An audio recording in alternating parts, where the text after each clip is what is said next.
दोस्तों 44 रन पर ही गिर गए थे। भारत के 4 विकेट कोहली, पंत सब हुए फ्लॉप। लेकिन फिर कप्तान रोहित के साथ मिलकर केएल राहुल ने मचाया ऐसा हाहाकार, पलट डाला। मैच का पूरा रुख उड़ाई ऑस्ट्रेलियाई गेंदबाजों की धज्जियां, टेस्ट को T20 बनाते हुए लिखा। ऐसा इतिहास देख सदमे में है अभी भी पूरा क्रिकेट जगत, तो आखिर कैसे?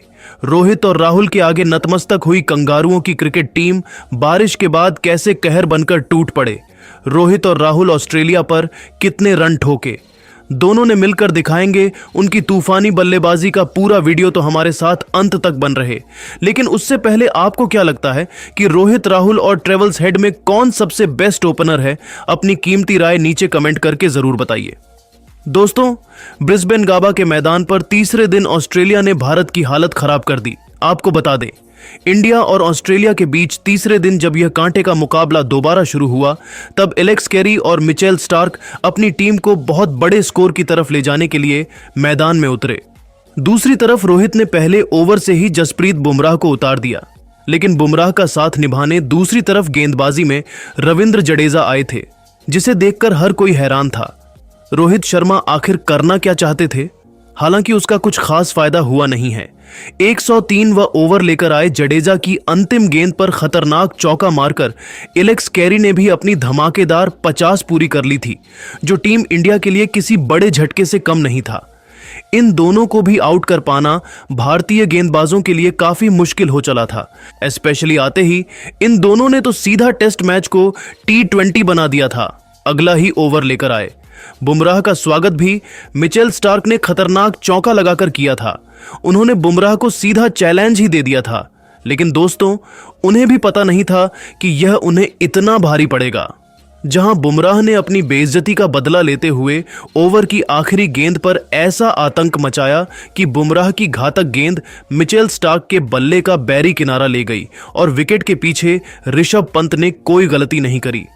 इसी के साथ बुमराह ने टीम इंडिया को एक और बड़ी सफलता दिलाई थी, जहां मिचेल स्टार्क एक चौके और एक छक्के की बदौलत 18 रन बनाकर पवेलियन चल दिए और 106 ओवर में 430 रन बनाकर ऑस्ट्रेलिया के 8 बल्लेबाज भारत के सामने घुटने टेक गए।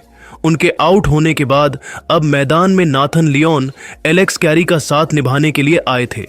वहां दूसरी तरफ एलेक्स कैरी का बल्ला तो दहाड़ रहा था। अगले ही ओवर में आकाशदीप की गेंद को इस बार छक्के के लिए डिपॉजिट कर उन्होंने टीम इंडिया को करारा तमाचा मारा था। देखते ही देखते अपने खूंखार बल्लेबाजी से 112 ओवर में ही ऑस्ट्रेलिया ने 435 रन बना लिए थे।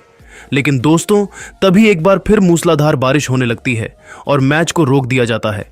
हालांकि इस बार ज्यादा लंबा ब्रेक नहीं लिया जाता और 10 मिनट बाद ही मुकाबला दोबारा शुरू हो जाता है। ऐसे में दोबारा जब यह दोनों बल्लेबाज मैदान में उतरे, तब इस बार उनको मजा चखना के लिए कप्तान रोहित ने बुमराह नहीं, मोहम्मद सिराज पर भरोसा जताया। उन्होंने 117वां ओवर फेंकने के लिए मोहम्मद सिराज को बुलाया और इस गेंदबाज ने अपना जलवा दिखाते हुए तीसरी ही गेंद पर नेथन लियोन को क्लीन बोल्ड कर ऑस्ट्रेलिया को 9वां झटका दे दिया था, जहां यह बल्लेबाज केवल 2 रन बनाकर पेवेलियन लौट गया। हालांकि उन्होंने 30 गेंदें खेली थीं और टीम इंडिया की नाक में दम क्या कर दिया था। अब केवल आखिरी विकेट की तलाश भारत को थी और दोस्तों, ज्यादा इंतजार उसका भी नहीं करना पड़ा। अगला ही ओवर लेकर आए। आकाशदीप ने एलेक्स कैरी को भी कैच आउट कर पूरी की पूरी ऑस्ट्रेलिया की पारी को केवल 445 रनों पर ही समेट डाला था, जहां एलेक्स कैरी 7 चौके और 2 तूफानी छक्कों की बदौलत 70 रनों की खतरनाक पारी खेलकर पवेलियन गए और फाइनली ऑस्ट्रेलिया की विशाल पारी का अंत हुआ। इसके बाद अब भारतीय गेंदबाजों के सामने टारगेट था इस स्कोर को हासिल कर एक बड़ी लीड ऑस्ट्रेलिया पर बनाने का। हालांकि यह काम आसान नहीं था। टीम इंडिया को विस्फोटक शुरुआत दिलाने यशस्वी जायसवाल के साथ केएल राहुल की शानदार जोड़ी मैदान में उतरी थी। ऑस्ट्रेलिया की तरफ से आग उगलने आए मिचेल स्टार्क की पहली की गेंद पर चौका लगाकर यशस्वी ने बेहतरीन अंदाज में अपना खाता तो जरूर खोला था, पर अगली ही गेंद पर यशस्वी जायसवाल सीधा फील्डर मिशेल मार्श के हाथों में गेंद मार बैठे और केवल 2 गेंद बाद ही भारत का एक ओपनर घुटने टेक गया था, जहां यशस्वी केवल 4 रन बनाकर पेवेलियन लौट गए और पूरे स्टेडियम में सन्नाटा छा गया। उनके आउट होने के बाद मैदान में शुभमन गिल राहुल का साथ निभाने के लिए आए थे, लेकिन दोस्तों, मिचेल स्टार्क की आंधी में यह सितारा भी ज्यादा देर टिक नहीं पाया। तीसरा ओवर लेकर आए। इस बार स्टार्क ने पहली ही गेंद पर गिल को अपने जाल में फंसाया। गेंद उनके बल्ले का बाहरी किनारा लेकर सीधा स्लिप में खड़े मिचेल मार्श की गोदी में गई और दौड़ते हुए ऑस्ट्रेलिया ने तो जैसा जश्न मनाया, वह तो भारत के जख्मों पर छिड़कने जैसा था, जहां शुभमन भी केवल 1 रन बनाकर पवेलियन चल दिए। ऐसे में अब राहुल का साथ निभाने किंग कोहली मोर्चा संभालने मैदान में उतर चुके थे। यहां से इन दोनों ने बेहद संभालकर भारतीय पारी को आगे बढ़ाना शुरू किया। पहले 5 ओवर में तो टीम इंडिया केवल 2 रन बना पाई, लेकिन छठवां ओवर लेकर हैजलवुड की तीसरी की गेंद पर कवर को चीरते हुए राहुल ने खतरनाक चौका लगाया और अपने इरादों को जाहिर कर दिया था। 5वीं गेंद पर एक बार फिर राहुल ने गेंदबाज को चौके के दर्शन कराए और अचानक से यह उनके हमले से ऑस्ट्रेलिया चकित था। लेकिन दोस्तों, पूरे हिंदुस्तान में तो मायूसी उस समय छा गई जब जोश हैजलवुड ने 8वें ओवर की दूसरी गेंद पर विराट कोहली को एलेक्स कैरी के हाथों कैच आउट करवाकर टीम इंडिया को तीसरा सबसे बड़ा झटका दिया, जहां विराट केवल 3 रन बनाकर पवेलियन चल दिए और सबका दिल तोड़ गए।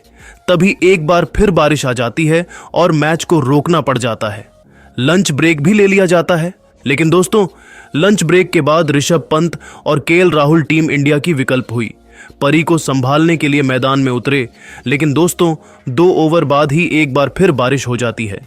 9.11 ओवर में 26 रन ही बने थे कि एक बार फिर बारिश की वजह से मुकाबला रुकता है और फिर 40 मिनट की देरी से शुरू होता है। आते ही राहुल और पंत के सामने बड़ी चुनौती थी कि अब कोई भी विकेट न गिरने दिया जाए, लेकिन मिचेल स्टार्क और पैट कमिंस हैजलवुड की तिकड़ी के आगे यह काम आसान तो था नहीं। यह दोनों फूंक फूंक कर कदम रख रहे थे। लेकिन दोस्तों, 13 ओवर में 39 रन टीम इंडिया बना पाई थी कि दोबारा एक बार फिर बारिश आई और मैच रुक जाता है। तो फिर जब बारिश रुकने के बाद दोनों बल्लेबाज मैदान में उतरे तो कमिंस की पहली ही गेंद पर राहुल ने एक बेहतरीन चौका लगाकर इस सेशन की शुरुआत की।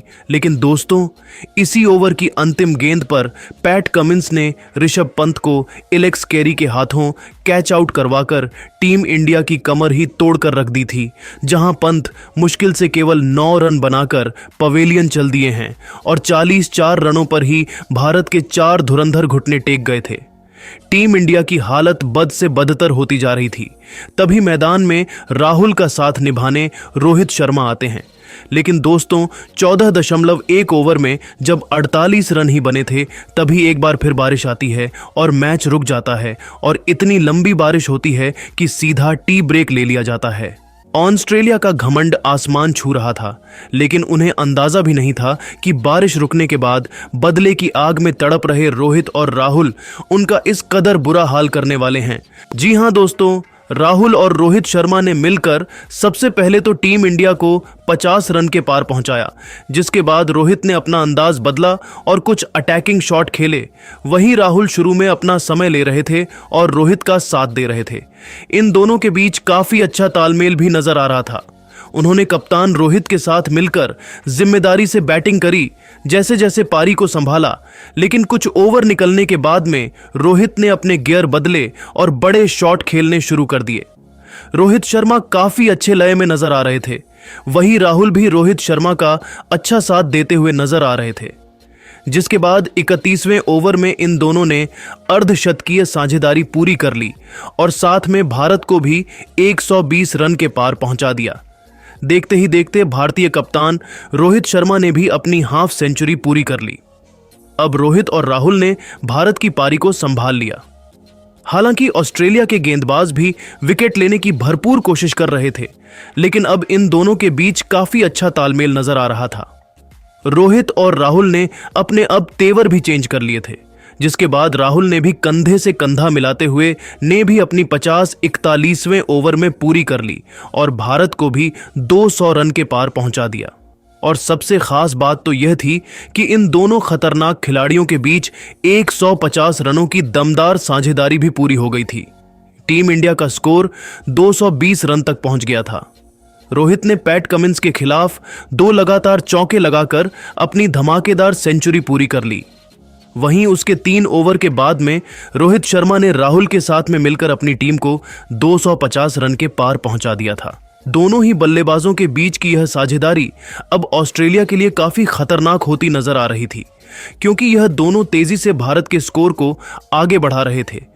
लेकिन उसके बाद में सेट बल्लेबाज कप्तान रोहित शर्मा को पैट कमिंस ने आउट कर दिया और भारत को सबसे बड़ा झटका दिया, जहां रोहित शर्मा ने भारत के लिए 129 रन की कप्तानी पारी खेली। रोहित शर्मा ने इस पारी के दौरान 12 चौके और 4 तूफानी छक्के भी लगाए और उसके बाद में बल्लेबाजी करने के लिए आए नीतीश रेड्डी, जिसके बाद नीतीश और राहुल ने मिलकर भारत की पारी को आगे बढ़ाने का काम किया। खास तौर पर राहुल तो आज फास्ट और स्पिन दोनों गेंदबाजों को काफी अच्छे से डोमिनेट कर रहे थे।